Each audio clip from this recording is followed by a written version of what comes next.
South ఇండియాలోని అతి తక్కువ ధరలకి రత్నాలనందించే ఏకైక సంస్థ 6JVR. Welcome to Suman TV. నేను విజయ్.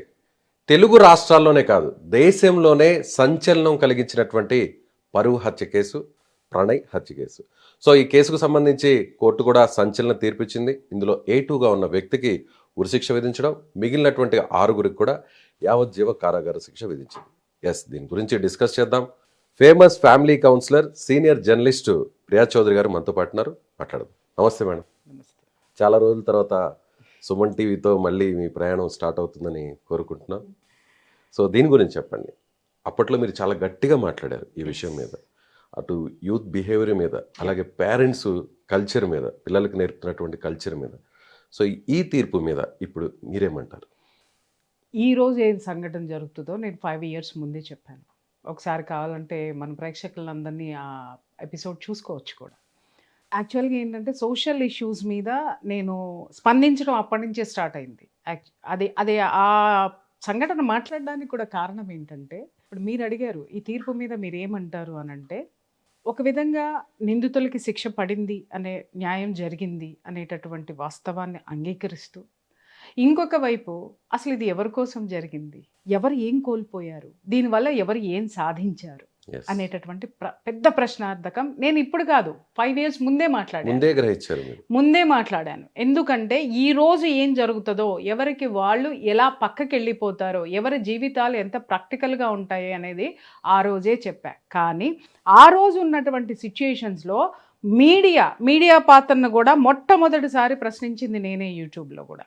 ఆ రోజు ఎంత హైప్ ఇచ్చేశారు అని అంటే, ఎన్ని హత్యలు జరగడం లేదండి ప్రొద్దున్నే లెగిస్తే, కానీ కొన్ని మాత్రమే ఎందుకు జనాల్లో ఇంత పాపులర్ అవుతున్నాయంటే, ఆ హత్యలు ఆ నిమిషానికి రాజకీయ పరమైనటువంటి రంగు పులుముకున్నప్పుడో, లేకపోతే మీడియాకి ఏ విధమైనటువంటి వార్తలు లేనప్పుడో, అంటే మీడియాని నేను ఇక్కడ తప్పు పట్టడం లేదు, వ్యవహారం చెప్తున్నాను నేను. ఇలాంటి సందర్భాల్లో మాత్రమే ఇవి బయటికి వచ్చి ఒకటి అరా సంచలనం సృష్టిస్తున్నాయి. అలా అనుకుంటే ఈ హత్య జరిగిన తర్వాత ఎన్ని జరిగి ఉన్నాయి చెప్పండి. సంగారెడ్డి జిల్లాకి సంబంధించినటువంటి ఒక, ఇప్పుడు మనం ఇదే లవ్ స్టోరీ తర్వాత పేరెంట్స్ హత్య చేయించటమా అనేది జరిగింది. నిన్నగాక మొన్న నానమ్మ కళ్ళల్లో ఆనందం కోసం. మరి ఇవన్నీ ఎందుకు సంచలనం కాలేదు చెప్పండి? ఈ ఒక్కటే ఎందుకు సంచలనం అయ్యింది అని అంటే, ఆ రోజు అక్కడ ఉన్నటువంటి ఒక వర్గము దీన్ని సంచలనం చేసింది. ఏ వర్గం అంటారు? అది నేను ప్రస్తావించకూడదు కదా. ఓకే, అది నేను ప్రస్తావించకూడదు. ఒక వర్గం బలంగా దీన్ని ముందుకు తీసుకెళ్ళింది. ఇక్కడ ఎలా వచ్చిందంటే చివరికి నాకు నిజంగా బాధేస్తుంది. ఇక్కడ ఎప్పుడూ కూడా ఏ విషయమో, ఒక మనిషి చనిపోయాడు, మనిషికి విలువ ఇవ్వడం మానేసి కులాలకి తర్వాత మతాలకి తీసుకొచ్చి ఆ పరిస్థితులను అంటగడుతూ ఉంటారు. నేను ఇక్కడ ఒక మాట అడుగుతున్నాను, అంటే అందరికీ కోపం రావచ్చు, కాకపోతే యువతకు మాత్రం ఒక ప్రశ్న వేస్తున్నాను. నిజంగా ప్రణయ్ ఆ పిల్లవాడు చిన్న పిల్లవాడండి, అతనికి జీవితం తెలీదు. బాధ్యత లేకుండా కొన్ని నిర్ణయాలు తీసుకున్నప్పుడు పెద్దవాళ్ళు వారించాల్సినటువంటి అవసరం ఉంది. ఖచ్చితంగా వారించాలి. చాలామంది మాట్లాడారు, అప్పుడు మాట్లాడారు, ఇప్పుడు కూడా అవే గొంతుకలు మాట్లాడుతుంటే నాకు విచారకరం అనమాట. ఏంటి అనంటే, పరువు హత్య, ఇది కులం తక్కువ కులం కాబట్టి హత్య కాబడింది అనేసి మాట్లాడుతున్నారు. ఏమండి, నేను ఇక్కడ ఒకటే మాట మాట్లాడతాను. మనం నిత్యం మాట్లాడుకునేటటువంటిది ఏంటి, కులాలు ఉండకూడదు, కులాల అడ్డుగోడలు తొలగిపోవాలి అని అన్నప్పుడు, మరి ఈ కులం వ్యక్తి ఉన్నతమైనటువంటి ఆడపిల్లని చేసుకున్నప్పుడు మనం ఎంత స్వాగతించాలని మనం ఎంత కోరుకుంటామో, మరి పోరాటానికి వచ్చేటప్పటికి కులం ఎందుకు వస్తుంది? మనిషి కోసం కదా మనం పోరాడాలి, ఒక ప్రాణం కోసం కదా మనం పోరాడాలి. మరి ఇక్కడేమో కులం తక్కువ కాబట్టి అని ఆ కులాన్ని తక్కువ చేసి మాట్లాడుతున్నారు. నేను వాళ్ళకి ఫేవర్గానే మాట్లాడుతున్నా. స్వార్థం కోసము, స్వార్థపరులకు అవసరమైనప్పుడు ఈ కులాన్ని తక్కువ చేసేస్తారా చెప్పండి? ఇలా యువత ఆలోచిస్తూ, యువతలో ఏ విధమైనటువంటి ఫ్రస్ట్రేషన్కి వెళ్ళిపోతున్నారు అని అంటే, అరే ఒక ఉన్నతమైనటువంటి కుటుంబంలో అమ్మాయిని చేసుకున్నప్పుడు, అరే నువ్వు ప్రయోజకత్వాన్ని మనం అక్కడ చూడాలి తప్పితే కులాలని చూడరాదు. అలాగే పోరాడేటప్పుడు మాత్రము అక్కడ కులమో ప్రామాణికం కాదు, కులాల పేరుతో చంపేశారు, ఈ కులం ఏం తక్కువ అని మాట్లాడి మళ్ళీ ఇక్కడికి వచ్చేసరికి పోరాటం దగ్గరకు వచ్చేసరికి తక్కువ కులం కాబట్టి అని కులాన్ని పెట్టుకొని మనకి ఈ కోర్టు తీర్పు కూడా ఆ కులానికి సంబంధించినటువంటి సెషన్కి సంబంధించినటువంటి ఫాస్ట్ ట్రాక్ కోర్టు దాంట్లో నుంచి మనకి తీర్పు రావడం అనేది జరిగింది. ఇక్కడ నేను ఇంకొక ప్రశ్న కూడా వేస్తాను. ఇప్పుడు వీళ్ళు వచ్చేసరికి ఏదైతే మనం ఇప్పుడు తక్కువ కులం అని మనం మాట్లాడుకుంటున్నామో అతను క్రిస్టియన్ మతం తీసుకున్నారు, ఇది వాస్తవమా కాదా? ప్రణయ్ క్రిస్టియన్కి ఎస్సీ ఎస్టీ ఎట్లా అవుతుంది? నిన్నగాక మొన్న సుప్రీంకోర్టు తీర్పు ఇచ్చింది. మీరు రిజర్వేషన్ల కోసమో ఈ హిందూ ఎస్సీ ఎస్టీ చట్టం ప్రకారం, అమ్మ నేను ఇక్కడ ఎవరిని కించపరచటం లేదు, తక్కువ చేయడం లేదు, యువత మీరు మిమ్మల్ని స్వార్థంతో ఎలా ఉపయోగించుకుంటున్నారో నేను చెప్తున్నాను. ఇక్కడ ఏమవుతుంది, క్రిస్టియానిటీలోకి చేరేటప్పుడు మాత్రం మిమ్మల్ని వాళ్ళు తక్కువ చూపు చూస్తున్నారు, ఇటు వచ్చేయండి మీకు ఒక జీవితం ఇస్తాము అని చెప్పేసి అని మతం మార్పిళ్ళు చేస్తున్నారు. మరి న్యాయ పోరాటానికి వచ్చేటప్పటికి మళ్ళీ ఇక్కడికి వచ్చేసరికి హిందూ చట్టం ప్రకారం, హిందూ యాక్ట్ ప్రకారం ఎస్సీ ఎస్టీలోకి వచ్చారు. దీన్ని ఏ విధంగా తీసుకోవాలి? అంటే లోపం ఇక్కడ కనిపిస్తుందా లేదా చట్టంలో?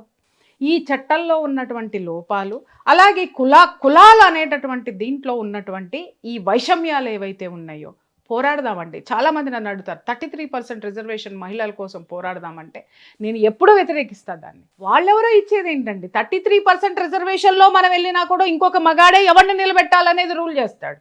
నువ్వు గెలువు, నీ సత్తా చూపించుకొని నువ్వు గెలువు, నిరంతరము నీదే. రిజర్వేషన్ ఏంటి, నువ్వు కావాల్సింది ఏంటి, నువ్వు గెలిచి నీ శక్తి చూపించుకోవాలి అనంటే నువ్వు పోరాడి గెలవాలి. కానీ రికమెండేషన్ తోటి పోయి అక్కడ కూర్చుంటే రికమెండేషన్లు రిజర్వేషన్లు అలాగే ఉండిపోతున్నాయి. ఈ రిజర్వేషన్ అనేటటువంటిది తొలగిన రోజున ఈ హత్యలు జరగవు. Underline this point. నేను యువతకు అది చెప్తున్నాను. నేను అంటే పూర్తిగా రిజర్వేషన్ తీసేయాలంటారా? ఆర్థికంగా వెనుకబడినటువంటి వాళ్ళకి మీరు రిజర్వేషన్లు పెట్టండి, అప్పుడు అందరూ సమానంగా ఉంటారు. ఎప్పుడైతే మీరు రిజర్వేషన్ అని అన్నారో ఈ ఉన్నత వర్గాలందరికీ కూడా వీళ్ళు తక్కువ అనేటటువంటి ఫీలింగ్ రాలేదా? ఎప్పుడైతే మీరు ఈ రిజర్వేషన్లు ఎత్తేస్తారో అప్పుడు నువ్వే తక్కువేంటి నేను తక్కువేంటి, నువ్వు ఎక్కువేంటి నేను తక్కువేంటి అని ఖచ్చితంగా వీళ్ళు అడిగేటటువంటి హక్కు సంపూర్ణంగా వీళ్ళకి వస్తుంది. ఇవాళ చాలా మందిని కూడా నిన్నటి నుంచి నేను చూస్తున్నాను, అందరిలోనూ ఇదే ప్రశ్న ఉంటుంది. ఈ 2 ప్రశ్నలే నేను పబ్లిక్లో ఉన్నవే నేను అడిగాను, నేను వేరే విషయం ఏమి అడగలేదు. ఏమండి, ఈయన క్రిస్టియన్ అయినప్పుడు ఎస్సీ ఎస్టీ కోర్టులో ఇది ఎలా నడిచింది, ఆ ప్రాతిపదిక మీద ఎలా వచ్చింది? మరి 1600 పేజీల ఛార్జ్ షీట్లో ఇది ప్రస్తావించలేదా? ఓకే. అలాగే ఈ రిజర్వేషన్ అనేటటువంటి కోట ఉండడం వల్లనే కదా వీళ్ళందరూ చాలా చిన్నవాళ్ళు అనే చిన్న చూపు చూడబడుతుంది. ఇక్కడ ఏమవుతుంది అనంటే ఎవరైనా సరేనండి, కులాలు వర్గీకరించబడినవి తప్ప కొట్టుకుని చావమని వర్గీకరించబడలేదు. సింపుల్ థింగ్ నేను చెప్తున్నాను, ఎవరి కులాన్ని వాళ్ళు, అంటే చాలామంది అడగచ్చు నువ్వు ఉన్నత కులంలో ఉన్నావు కాబట్టి మాట్లాడుతున్నావని. నా ఫ్రెండ్స్ అందరూ ఎవరో అసలు వీళ్ళకి ఎవరికైనా తెలుసా? నా ఫ్రెండ్స్లో ఎస్సీ ఎస్టీసే ఉన్నారు. నా కోసము నిజంగా చెప్తున్న ప్రాణం ఇస్తారు వాళ్ళు. I know that. మీకు ఇంకో విషయం, వాళ్ళు ఎవరు రిజర్వేషన్లో లేరు. నేను చెప్తా, వాళ్ళందరూ ఎడ్యుకేటెడ్ డిగ్రీ హోల్డర్స్. అంటే నా ఫ్రెండ్స్ ఉన్నారు, ఇప్పుడున్న పిల్లలు కూడా చాలామంది ఉన్నారు. అదేంట్రా మీరు రిజర్వేషన్లో మీరు జాబ్ కొట్టుకోవచ్చు కదా అంటే, ఏమక్క అలా అంటున్నావు, మేము మా ఆత్మధైర్యంతో ఆత్మశక్తితోటి మేము ఉంటాము, వాళ్ళు ఇచ్చేదేంటి మేము తీసుకునేదేంటి? వాళ్ళు చదువుకున్నటువంటి వాళ్ళు కూడా వాళ్ళ వృత్తులు చేసుకుంటూ ఎంత అద్భుతంగా ఉన్నారు అని అంటే వాళ్ళని చూస్తే నాకు గర్వం వస్తుంది. ఇది కదా భారతదేశం. మీకు అసలు కులం అనేటువంటి అభిమానం ఎక్కడా లేదంటారా? ఖచ్చితంగా ఉండాలి. లేదు అని మీరు అనకండి. ఎవరి కులాన్ని పుట్టినందుకు ఆ కులాన్ని వాళ్ళు గౌరవించే తీరాలి తప్ప భేదాలు ఉండద్దు అని మాట్లాడతా. ఇక్కడ ఏమవుతుంది, మీరు ఎంతన్నా మాట్లాడండి, ఏమన్నా మాట్లాడండి. చాలామంది నా దగ్గరికి వచ్చినప్పుడు కులాంతర వివాహాలు చేసుకున్నప్పుడు నా దగ్గరికి వచ్చినప్పుడు నేను వాళ్ళకి ఒకటే చెప్తాను, యూత్కి ఒకటే చెప్తాను, మేము ప్రేమించుకున్నామండి, మా పెద్దవాళ్ళు పెళ్లి చేయమంటున్నారండి, కాబట్టి వెళ్ళిపోయి పెళ్లి చేసుకున్నామండి, ఇప్పుడు మా ఇద్దరికి పడట్లేదండి. సింపుల్. లేదా భేదభావం లేదా అని అడుగుతున్నారు, దానికే వస్తున్నా. నేను ఎప్పుడో కూడా నేను అడిగిన ప్రశ్న ఏంటి అని అంటే, ఎందుకు వస్తున్నాయి అమ్మ అని అంటే, ఏమీ లేదండి, ఇప్పుడు వీళ్ళమ్మ వాళ్ళు ఈ కులం వేరు, ఇద్దరు కులాలు వేరు, అలాగే వాళ్ళ యొక్క సాంప్రదాయాలు వేరు. ఈ సాంప్రదాయాలు ఈ ఇంట్లో తెలియదు, ఈ ఇళ్ళ సాంప్రదాయాలు వాళ్ళ ఇంట్లో తెలియదు. తెలియకపోవడం వల్ల ఏమవుతుంది, మా దాంట్లో లేవు అని రెండో వాళ్ళు సింపుల్గా కొట్టేస్తారు. ఇంకొక వీళ్ళకి అహం, అరే నా తల్లిదండ్రి సాంప్రదాయాన్ని నువ్వు పాటించవా అని భార్య భర్తనంటది. భర్త వచ్చేసరికి మా ఇంట్లో ఉన్నటువంటి ఈ సాంప్రదాయాన్ని నువ్వు కోడలవై వచ్చావు కాబట్టి పాటించాల్సిందే అని అంటారు. ఇప్పుడు అర్థమైందా? ఇక్కడ ఏమవుతుందంటే నీ కులం అంటే నీ కులము, నీ కులం అంటే ఇప్పుడు ఏమవుతుంది, ప్రేమ పోయింది. ఆ రోజు మా ఎన్ని భాషలు చేసుకున్నారో అవన్నీ పక్కకి పోయినాయి. ఇక్కడ ఏం కొట్టుకుంటారు అని అంటే మీ కులపోళ్ళు మా కులపోళ్ళు, ఈగోస్. ప్రేమ ఎక్కడికి వెళ్ళింది? ప్రేమ కేవలము ఇద్దరు మనుషులు పెళ్లి చేసుకోవాలనుకునే అభిప్రాయానికి, పెళ్లి చేసుకున్న తర్వాత అద్భుతంగా కలిసి ఉంటామనేటటువంటి ఊహ వరకు మాత్రమే ప్రేమ ఉంటుందండి. ఇవాళ ఇదే కేసుకు ఇప్పుడు వస్తున్నా నేను. ఈ కేసు విషయంలో ఆ రోజు అసలు ఈ అమ్మాయి ఎవరైతే ఉన్నారో అమ్మాయికి నేనంటే చాలా కోపం. మరి అది అమృతకి నేనేం తప్పు మాట్లాడలేదు. నేను మాట్లాడిందే ఈరోజు జరుగుతుంది. ఆ రోజున అన్ని ఇంటర్వ్యూలు ఇవ్వద్దని కూడా నేను చెప్పాను. నా ఇంటర్వ్యూలు చూసుకోండి.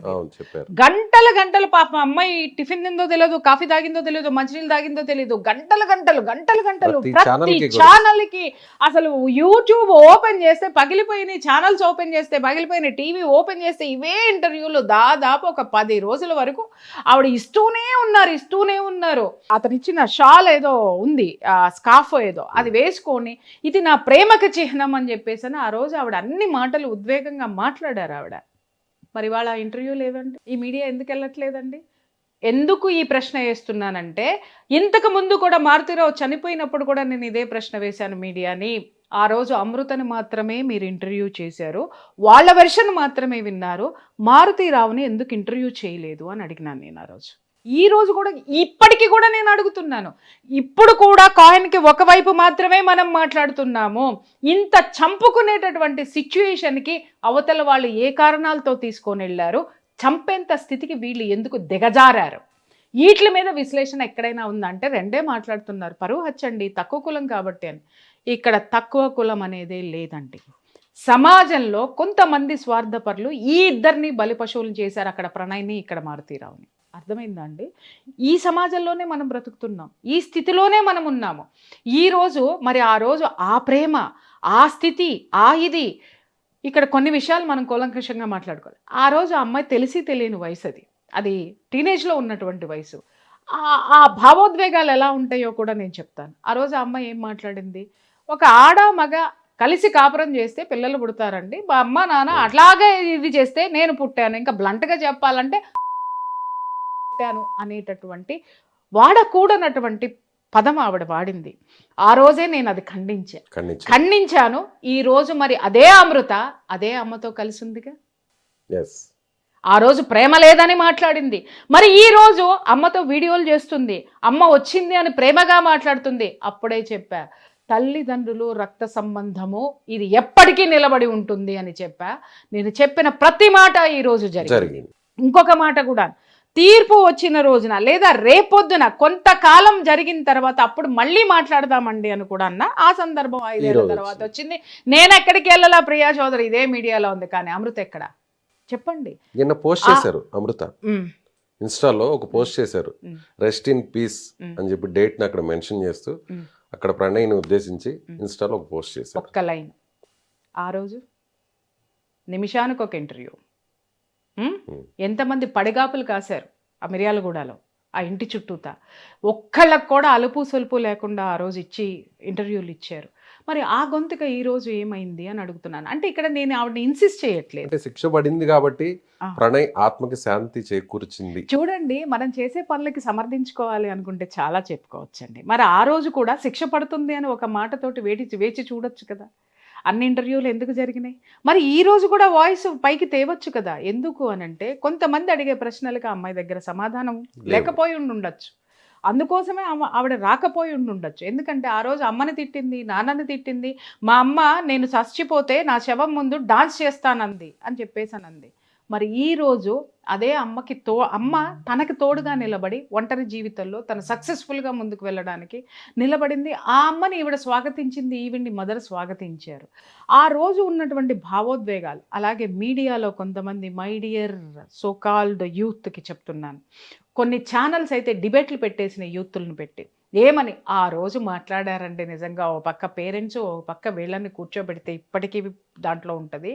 ప్రేమండి, ఆ బ్లడ్ ఈ బ్లడ్ ఒకటేనండి, కోసుకుంటే ఒకటే వస్తుందండి, అదండి ఇదండి, అసలు ప్రేమండి కులం లేదండి అని మీరు మాట్లాడారు. ఇంత ఆవేశంగా మాట్లాడారు. మరి ఈరోజు ఆ ప్రేమమూర్తి, ఒక ప్రేమమూర్తి లేడు ఈ జీవితంలో. ఆ రోజు ఆవేశంతో మాట్లాడినటువంటి యువత ఈరోజు తల్లిదండ్రులు అనేవాళ్ళు విలన్లే అన్నారే, ఈరోజు అదే తల్లి ఆ అమ్మాయికి సపోర్ట్గా ఉంది. కానీ యువతల పోగొట్టుకున్నటువంటి ఇక్కడ ప్రణయ్ తల్లిదండ్రుల్ని మనం నిజంగా వాళ్ళు పోగొట్టుకున్న దాన్ని మనం తెచ్చి ఇవ్వలేమండి. ఇక్కడ వాళ్ళకి కూడా అలాంటి తల్లిదండ్రులకి నేను చెప్పేది ఏంటంటే, మీ పిల్లలు వాళ్ళ శక్తికి మించి ఏదైనా ఒక పని చేస్తున్నప్పుడు వాళ్ళకి వాస్తవాలు చెప్పాల్సినటువంటి అవసరం ఉంది. ఈ పెద్దవాళ్ళని కాదని వెళ్ళిపోయిన ఈ పిల్లలు చివరికి పెద్దవాళ్ళ దగ్గరికే వచ్చారు.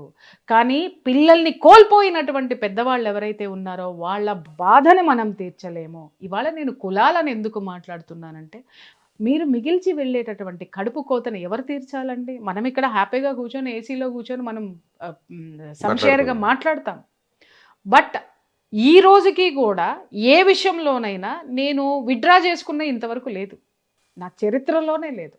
క్షమాపణ చెప్పాల్సి వస్తే గనక విశ్లేషణ అనేది ఖచ్చితంగా ఉంటుంది నాకు. క్షమాపణ చెప్పేంత నోరు జారే మాటలు నేను మాట్లాడను. ఇక్కడ నేను సింగిల్ లైన్గా నేను చెప్తున్నది ఏంటంటే, పెళ్ళిళ్ళు చేసుకునేటప్పుడు కులాలన్నీ ఒకటి అని మాట్లాడే నినాదంలోనే చివరి వరకు ఉండండి. తర్వాత అవి ఏమైనా పెటాకులైనా విభేదాలు వచ్చినా మీరు కులాల ప్రకారం విడిపోయారు అనంటే, ఈ కులాంతరాలు అనేటటువంటివి ఇది చచ్చేదాకా, మానవ జాతి చచ్చేంత వరకు వీటిని ఇలా బ్రతికిస్తున్నది ఎవరు? కులాల గురించి విభజించి మాట్లాడేవాళ్ళు కాదా?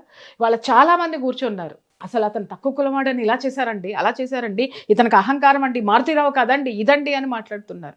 పెళ్లి చేసేటప్పుడేమో మారుతీరావు దిగి రావాలి, ఇతనితో సమానం అని మాట్లాడతారు, లేదా ఇతను మారుతీరావుతో సమానం అని మాట్లాడతారు. మరి మారుతీరావు అహంకారం చూపించినప్పుడు ఒక మనిషిని చంపుదావా, నువ్వు మనిషివా అని మాట్లాడకుండా కులాలను ఎందుకు తీస్తున్నారు అనేదే నా ప్రశ్న. ఎవరు సమాధానం చెప్పాలి? ఇప్పుడు ఎలా ఉంటుందంటే, వితండవాదానికి పోవద్దు, విశ్లేషణ ఉండాలి ఇక్కడ తప్ప వితండవాదాలకు దిగితే అది ఎప్పటికీ తెగదు. ఫస్ట్ ఆఫ్ ఆల్ ఇక్కడ నేను ఎవరికైనా చెప్తున్నాను, ఎవరు లవ్ మ్యారేజ్లు చేసుకుంటారు, ఇవాళ అందరూ లవ్ మ్యారేజ్లు చేసుకుంటున్నారు. ఎవరు పేరెంట్స్ కుదిర్చిన వివాహాలు ఎక్కడ జరగడం లేదు. అది మన భ్రమ. చాలా తక్కువ, 1% or 2%. ఈ ప్రేమించి విడిపోయేటటువంటి వాళ్ళందరూ ప్రేమించే పిల్లలు నా దగ్గరికి తీసుకొచ్చినప్పుడు, కౌన్సిలింగ్కి తీసుకొచ్చినప్పుడు, ఏమ్మా ఇప్పుడు వాళ్ళు చేసుకునేటటువంటి వాళ్ళలో క్వాలిటీస్ లేవనుకుంటే, అమ్మ వీళ్ళు తెచ్చిన సంబంధంలో ఇదిగో ఇతనిలో ఈ మైనస్లు ఉన్నాయి, ఇతనిలో ఈ ప్లస్లు ఉన్నాయి, ఒకసారి ఆలోచించండి అంటే ఈ పిల్లలు నన్ను ఏమంటారు తెలుసా? ఏమండి అరేంజ్డ్ మ్యారేజెస్లో ఫెయిల్యూర్స్ లేవా అని మాట్లాడతారు.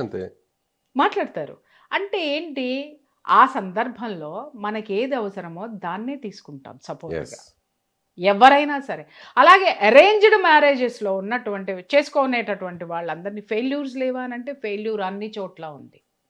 ఫెయిల్యూర్ ఈజ్ మస్ట్ అండి, అక్కడ ఉంది. కానీ కాకపోతే ఇప్పుడు ఇంత సోది నేను మాట్లాడింది ఏంటంటే, విడిపోతే కులాలతోటి కొట్టుకొస్తారు, చివరాఖరికి అక్కడికే వస్తారు. ఏది ఉండకూడదు అంటారో, కొట్టుకున్నప్పుడు విడిపోయినప్పుడు జరగకూడని ఇలాంటి భయంకరమైన సంఘటనలు జరిగినప్పుడు మళ్ళీ కులమే వస్తుంది.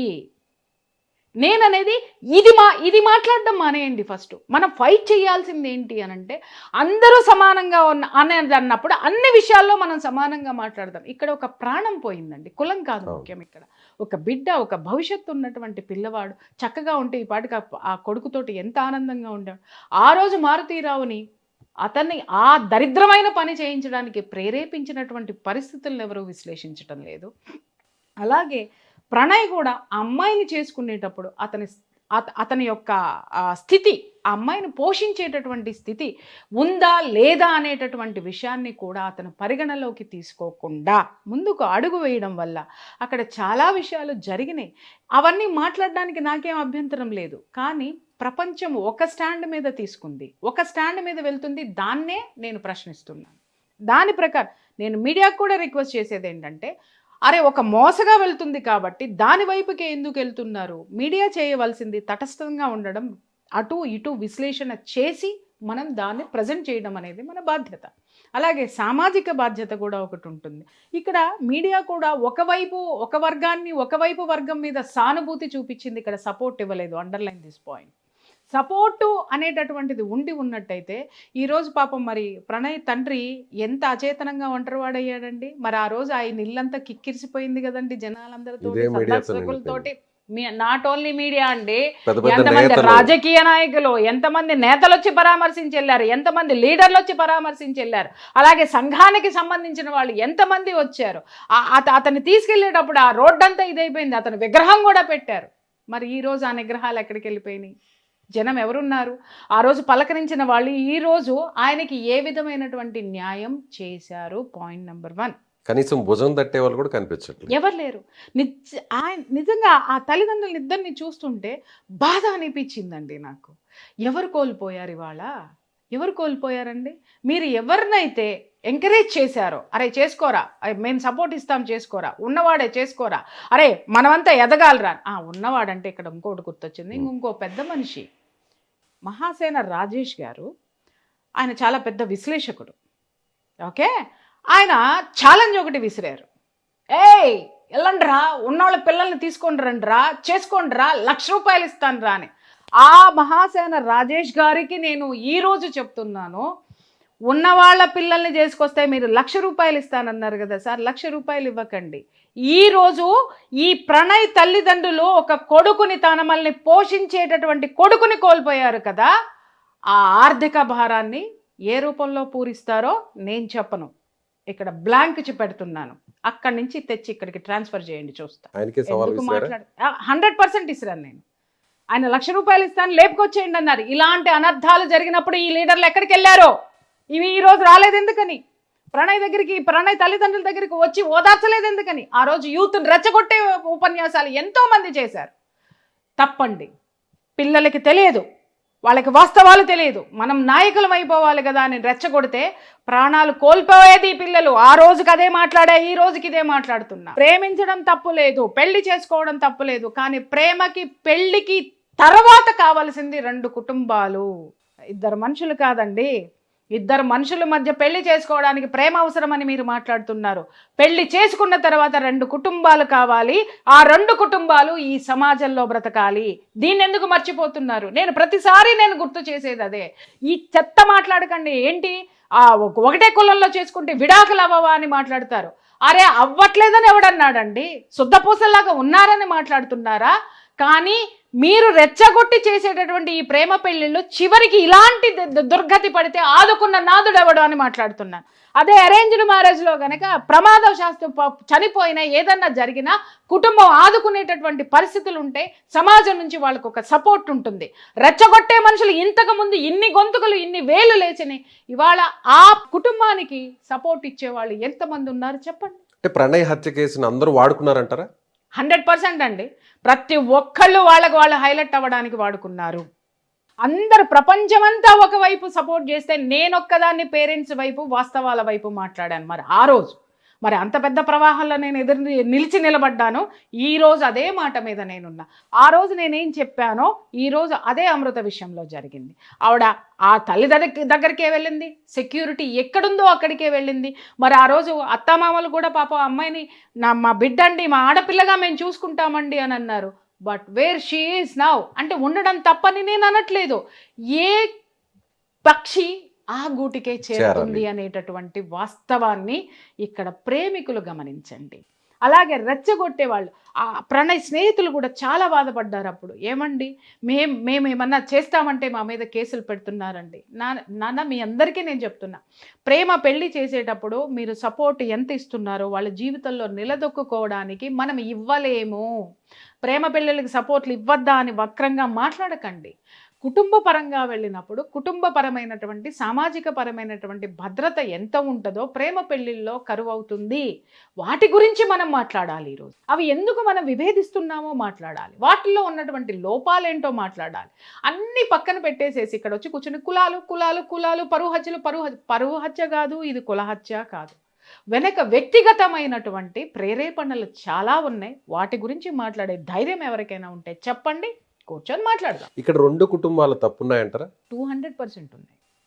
200%. ఒక ఆడపిల్లని అంత గారాభంగా పెంచి మాట వినకుండా కూడా చేసేటటువంటి, అంటే అక్కడ మారుతీరావు కొంత సంయమనం పాటించి ఉన్నట్లయితే అతను అతనికి ఆ దుస్థితి పట్టేది కాదు, అలాగే తన బిడ్డకి పట్టేది కాదు, అలాగే ఇంకొక తల్లిదండ్రులకి కడుపు కోత మిగిలేటటువంటిది కాదు. అలాగే ప్రణయ్ తల్లిదండ్రులు కూడా ఆ రోజు ఆలోచించేటప్పుడు అతను కేవలం ఇక్కడ వచ్చినటువంటి మైనస్ ఏంటి అని అంటే అతనికి ఒక ఉద్యోగం లేదు, అతనికి ఒక స్థిరత్వం లేదు. ఆ అమ్మాయి లార్డ్గా పెరిగి వచ్చిందండి. ఆ రోజు అమ్మాయి మాట్లాడింది కదా, నేను ఇక్కడే ఉంటానండి, మేము బిజినెస్ చేసుకుంటామండి, మా ఇష్టం అండి, మా జీవితం అండి అని మాట్లాడింది. మరి ఈరోజు ఏం అవసరమైంది ఆవిడికి? మరి ఆ ఇంట్లో ఎందుకు లేదు, ఆ మనుషులతో ఎందుకు లేదు, అక్కడే ఎందుకు లేదు అంటే బ్రతకడానికి ఏం కావాలండి? డబ్బు కావాలి. ఇంకా బ్రతకడానికి ఏం కావాలండి? ఒక సపోర్ట్ కావాలి. ఏ మనిషి అయినా తన జీవన ప్రయాణంలో ఉన్నత స్థితికి వెళ్ళడానికి ఉన్నతమైనటువంటి సపోర్టుని కోరుకుంటారు తప్ప అక్కడ కూర్చొని అదే జీవితం అని త్యాగాలు చేసేటటువంటి సిచ్యువేషన్ అనేది చాలా తక్కువ శాతం ఉంటుంది. అది ఈరోజు యూత్ గమనించాల్సినటువంటి అవసరం. ఆ రోజు ఒక స్నేహితుడిని నష్టపోయారు, వాళ్ళు కూడా బాధపడ్డారు. ఏమంటే మా మీద కేసులు పెడుతున్నారండి. ఖచ్చితంగా ఇవన్నీ వస్తాయి. ఎందుకు అనంటే అరే మీ స్నేహితులకి ఎవరైనా ఇలాంటి ప్రేమ వ్యవహారాల్లో ఉన్నప్పుడు మీ స్నేహితుల్ని ప్రయోజకుల్ని కమ్మని చెప్పండి. అదే అతనికి ఒక స్థాయి ఉండి ఉన్నట్టయితే, చదువుకొని ఒక మంచి సాఫ్ట్వేర్ ఉద్యోగం తెచ్చుకొని ఉన్నట్టయితే ఇంత జరగకపోయి ఉండొచ్చండి. మంచి ఉద్యోగం ఉండాలి. 100% స్థిరత్వం లేకనే తన కుమార్తెని బాగా చూసుకుంటాడు అనేటువంటి నమ్మకం భరోసా ఏ తండ్రి అయినా. ఇప్పుడు ఒక చిన్న ఎగ్జాంపుల్, చాలా మంది నిన్న కూడా మాట్లాడుతున్నారు, నిన్న కూడా చాలా మంది మాట్లాడుతున్నారు, మారుతీరావు అంత గొప్పడేం కాదండి, అడదారులన్నీ తొక్కేసి సంపాదించేశాడండి. సరే, దాన్నే నేను యాక్సెప్ట్ చేస్తానండి. ఎవరి కోసం సంపాదించాడండి? కుటుంబం కోసం, కూతురు కోసం. కూతురు ఉన్నతంగా ఉండాలని సంపాదించాడు. అంటే ఏ తల్లిదండ్రి అయినా బిడ్డలు సుఖంగా బ్రతకడం కోసమే ఆస్తులు సంపాదిస్తారా, లేకపోతే పక్కనాన్ని గిల్లాలి లేకపోతే పక్కనాన్ని దోచేయాలి అని సంపాదిస్తారా? భవిష్యత్తు కోసమే, పిల్లల భవిష్యత్తు కోసమే. నేనెన్ని కౌన్సిలింగ్లు చేసి సంపాదించినా, లేదా మా వారెంత కష్టపడి సంపాదించినా, మీరెంత ఇది చేసినా, మన పిల్లలకు ఒక బంగారు భవిష్యత్తు ఇవ్వడానికే మనం ఆ సంపాదన అలాంటి లత్తుకోరు వ్యవహారాలు లేకపోతే అలాంటి అక్రమ సంపాదన చేసి ఏ కూతురు కోసమైతే కూడబెట్టాడో ఆ కూతురు ఏమీ అక్కర్లేని లేదు అని చెప్పి వేరే చోటుకి వెళ్ళిపోయి సామాన్యమైనటువంటి జీవితం గడుపుతుంటే ఏ తండ్రికైనా ఎలా ఉంటుందండి? మనసులో ఒక ఉక్రోషం రాదా? అరే నేను ఇంతమందితో ఎదవా అని ఎందుకు అనిపించుకున్నాను, ఇంతమందితోటి ఎందుకు ఇది చేశాను, వీళ్ళందరూ నన్ను చీకొట్టినా నేను ఈ కూతురు కోసం కదా, కానీ ఆ కూతురే నన్ను వదిలి వెళ్ళిపోయింది అనేటటువంటి మనసులో ఒక విధమైనటువంటి బాధ ఉంటుంది. ఇది ఎందుకు మాట్లాడరు? ఇప్పుడు మీరు అడిగారు కాబట్టి ఇదే ప్రశ్నకు వస్తున్నాను. ఇది ఏ మీడియా మాట్లాడింది? మారుతీరావుని రెచ్చగొట్టింది ఎవరు? తెలిసి తెలియని వయసులో ఉన్నటువంటి పిల్లలు కాదా?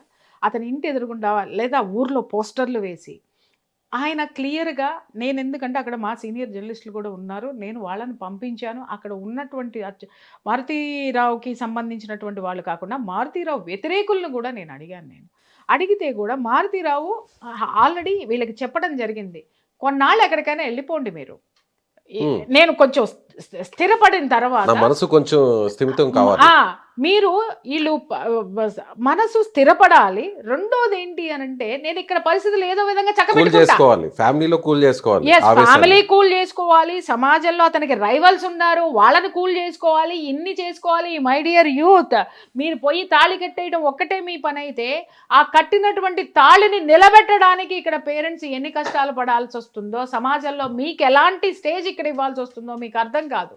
అయితే అతను ఏమన్నాడు, కొన్నాళ్ళు పోండి, ఈ గొడవలన్నీ నేను ఎట్టగొట్ట దిక్కుమాలని సర్దుకుంటాను, తర్వాత రండి అన్నా కూడా సోషల్ మీడియాలో పోస్టులు పెట్టి కొంతమంది నాకు చెప్పారు ఏంటంటే ఇతను అర్ధరాత్రుల్లో అపరాత్రుల్లో తర్వాత ఇంకొకటి వెళ్ళిపోయి సోషల్ మీడియాలో ఇది మా మామగాడి ఆస్తిరా, రేపొద్దున నేనే వారసుణ్ణి, అలాగే ఫ్రెండ్స్ అందరూ కూడా రెచ్చగొట్టేటటువంటి వీడియోలు పెట్టడం వల్ల అతనిలో మీరే చెప్తున్నారు అతను దుర్మార్గుడు, అక్రమ సంపాదన చేశాడు అని.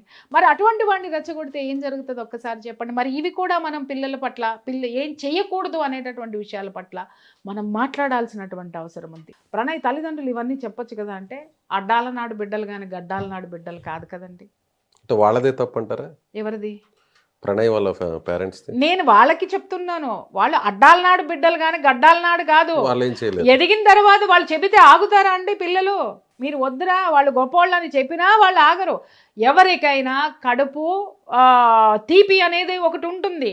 ఆ కడుపు తీపే మారుతీరావుని ప్రణయ్ని చంపించడానికి ఉసిగొలిపితే అదే కడుపు తీపి ప్రణయ్ వాళ్ళ తల్లిదండ్రుల్ని అతను తీసుకున్నటువంటి నిర్ణయాన్ని సమర్థించడానికి ఉపయోగపడింది. ఇక్కడ మారాల్సింది, తెలుసుకోవాల్సింది పిల్లలు, ఎడ్యుకేట్ అవ్వాల్సింది పిల్లలు. అలాగే ఆ పిల్లల్ని కూడా జాగ్రత్తగా ఎలా చెయ్యాలి, ఏ విధంగా వాళ్ళని కంట్రోల్లో పెట్టాలని ఇంకొకసారి పెద్దలందరూ కూడా ఆలోచించుకోవాల్సినటువంటి అవసరం ఉన్నది. ఈ సంఘటన వల్ల ఎవరు ఎన్ని పోగొట్టుకున్నారు చెప్పండి, ఎన్ని జీవితాలు వాళ్ళ జైలు పాలైనవి చెప్పండి. దాదాపు 8 కుటుంబాలు రోడ్డు మీద పడినాయి. ఎవరి నిర్ణయం అండి ఇది? ఎవరికి సంబంధం అండి ఇది? ఎక్కడో వీళ్ళు పెళ్లి చేసుకోవడం ఏంటి, వీళ్ళు రెచ్చగొట్టడం ఏంటి, ఆయన బాధపడ్డాడో పడడం ఏంటి, ఆ బాధలో నుంచి పక్కన ఉన్న వాళ్ళు సలహా ఇవ్వడం ఏంటి, ఆయన బాధను చూడలేక ఆయన దిక్కుమాలిన నిర్ణయం తీసుకోవడం ఏంటి, ఆ నిర్ణయం ద్వారా ఆయన చెయ్యకూడని పని చెయ్యడం ఏంటి? అది అది అది అది భయంకరమైనటువంటి సిచ్యువేషన్ అండి. అది ఏ తండ్రి చెయ్యొద్దు, నేను నిజం చెప్తున్నాను కదా.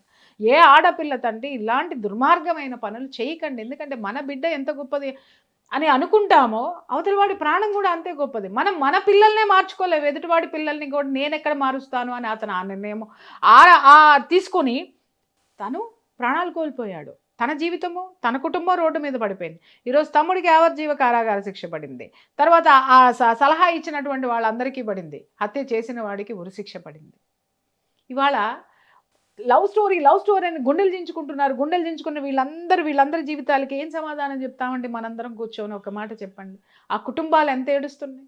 ఇంకొక విషయమా, వీళ్ళందరూ ఆ మర్డర్ చేసిన వాడు తర్వాత ఇంకొకటి కూడా కుటుంబాన్ని పోషించడానికి ఇవన్నీ చేశాడుగా, డబ్బు కోసం.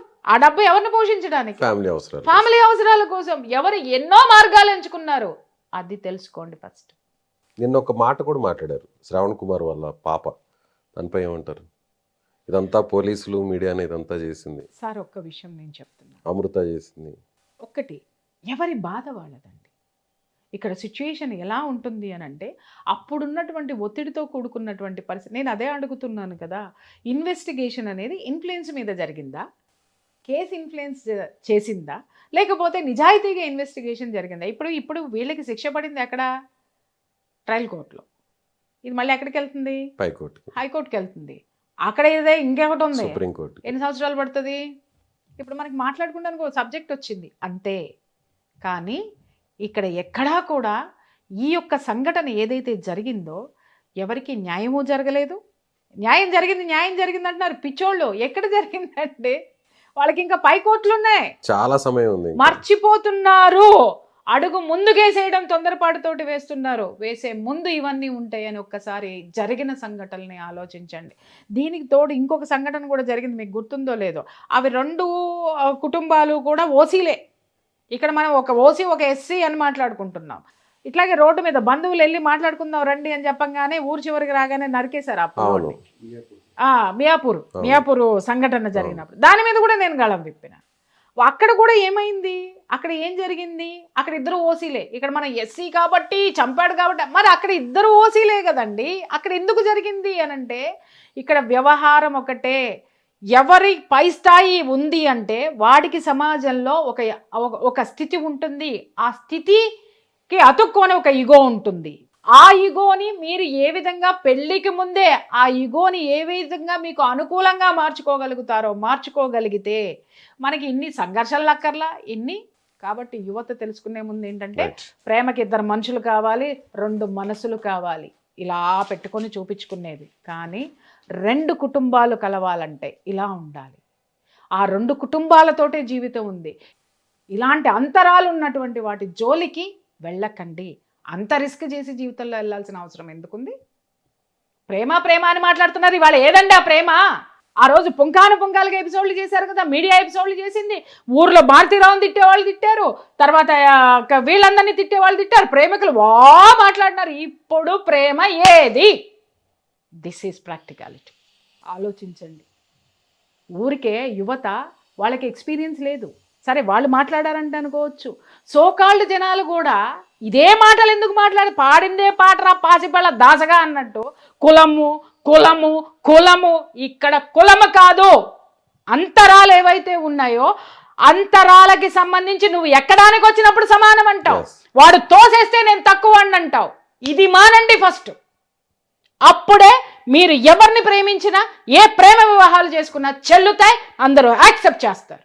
రైట్ అండి, థ్యాంక్ యూ, చాలా చక్కగా చెప్పారు. నిజంగా ప్రతి ఒక్కరు కూడా ఈ విషయాలను ఆలోచించాలి. ఒక కులం అనే విషయమే కాకుండా అంతరాన్ని చూడాలి. ఎగ్జాక్ట్లీ. ఒకే కులం ఉన్నా కూడా ఇద్దరి మధ్య ఎంత దూరం ఉంది. నేను ఇందాక ఇంకో కేసు ఫైనాన్షియల్ స్టేటస్ ఇద్దరు ఓసీలే కానీ చంపుకున్నారే. అంతరము దీన్ని ఎవరు చెరపలేరు. నేను నిజం చెప్తున్నాను.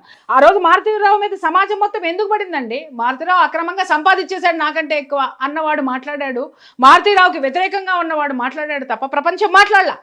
మారుతీరావు మీద జలస్ ఉన్నటువంటి గొంతుకులన్నీ మాట్లాడినాయి. అంటే ఉన్నతమైనటువంటి వర్గాలను ఊడ్చే అవతల వారేయాలి కాబట్టి అనేసి మాట్లాడినాయి తప్ప ఎవరు మాట్లాడారండి? ఎవడు సంపాదించడండి? ఇవాళ ఎవ్వడు రిక్షా దొక్కుకునేవాడు పేదవాడు కాదండి. రిక్షా దొక్కుకునేవాడు కూడా వాడు ధనవంతుడు, వాడు డబ్బు తీసుకొచ్చి సంసారాన్ని పోషిస్తున్నాడు. ఎవడి స్థాయి, ఎవరి తాహతు, ఎవరి తెలివితేటలకి సంబంధించి, ఎవడి నైపుణ్యానికి సంబంధించి, లేదా ఎవరి లత్తుకోర పనులు చేసినా కూడా ఇదే కుటుంబం కోసం, ఇదే సమాజంలో ఒక స్థితి కోసమే మనందరం పాటుపడుతున్నాం. దాన్ని ఎవరు కాదనలేనటువంటి వాస్తవం. అవకాశం వచ్చింది కాబట్టి ఎటు ఉంటే అటు వంగుతూ మాట్లాడుకుంటూ సమాజాన్ని ఎటు తీసుకుపోదాం మనం? ఎందుకు అగమ్య గోచరం వైపు మనం నెట్టేస్తున్నాం? గమ్యం లేనటువంటి ప్రయాణం వైపు మనం ఈ దిశ నిర్దేశం చేయకుండా ఒకటే మోసగా మాట్లాడుకుంటాం. ఎన్నాళ్ళు ఈ కులాల గురించి మాట్లాడుకుందాం, ఎన్నాళ్ళు ఈ వర్గ విభేదాల గురించి మాట్లాడుకుంటున్నాం? స్థితిగతుల్ని ఒక్కసారి పరిశీలించండి. ఆ స్థితిగతులే మన గతిని మారుస్తున్నాయి, అదో గతికి తీసుకెళ్తున్నాయి. అది ఆలోచించాల్సినటువంటి అవసరం ఈ రోజు ఈ సమాజానికి చాలా ఉంది. Right madam, thank you so much. చాలా విషయాలని చెప్పారు. సో ప్రియా చౌదరి గారు చెప్పినటువంటి విశ్లేషణపై మీ అభిప్రాయం ఏంటి? ఖచ్చితంగా కామెంట్ చేయండి.